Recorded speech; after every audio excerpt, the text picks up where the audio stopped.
The Black Caucus is the Black Caucus of LGBT. Yes, sir. You got a dead congressman, just died a little while ago. He was one of the chief hint somethings or another.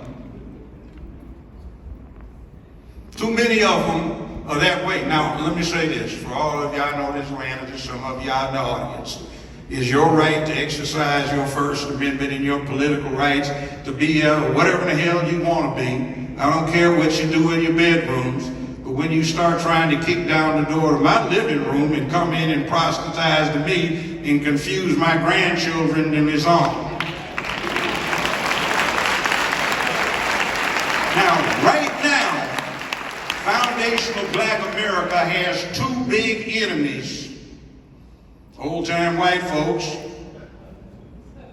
and LGBT. Yes, sir. Yes, sir. I heard them 50 years ago plotting this to take over both parties so they could sow confusion and get what they wanted. And see, black men are vulnerable because we are the guinea pigs for this society. They experiment on us. They find out what works, and they're trying to emasculate the United States, starting with its black male population first.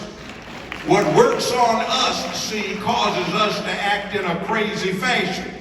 And because young males all over the world, from Japan to China to Berlin to Moscow to Paris to London, I don't care where you are, to Sydney, the Rio de Janeiro, the Mexico City, they are suffering from the lack of attention to masculinity. So there is an assumption around the world that the most masculine males are black men. So whatever they see us do, they want to copy.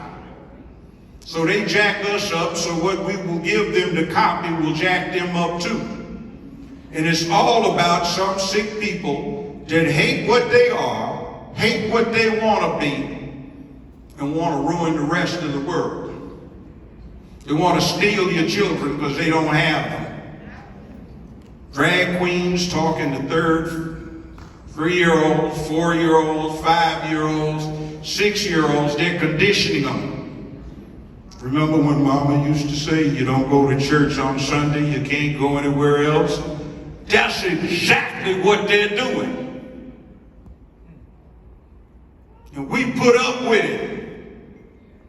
And I worked in the damn justice system, and yes, it was just us, but it was partly our fault, and we can correct that. Do you know who your elected judges are?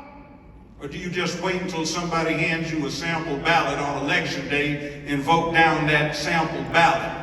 That somebody who is a charlatan paid to be on there and is not your friend?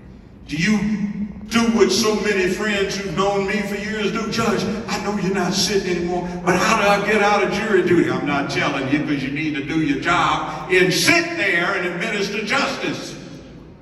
Did you elect your DA? Is your DA worth a damn, or are they just part of the other side's song and dance that they're shamming you with? Did you? Do you know more about NBA and NFL than you know what happens to you? Do you read any damn thing, or do you have to just listen to YouTube and something off of Facebook or Instagram so you can get your information? Most of the times, most of the people taking an hour and a half to blather on YouTube, they haven't said anything you couldn't read in 3 to 5 minutes. Trayvon Martin. I talked to his mother. I interviewed her 3 times. I sat next to her at a function.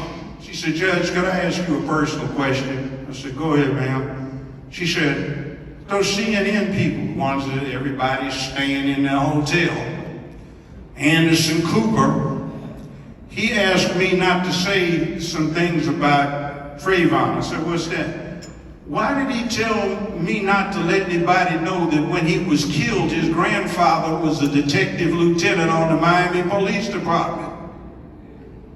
Why didn't he let me tell anybody that the boy wanted to be a cop, or that his father was a sergeant detective when he was killed?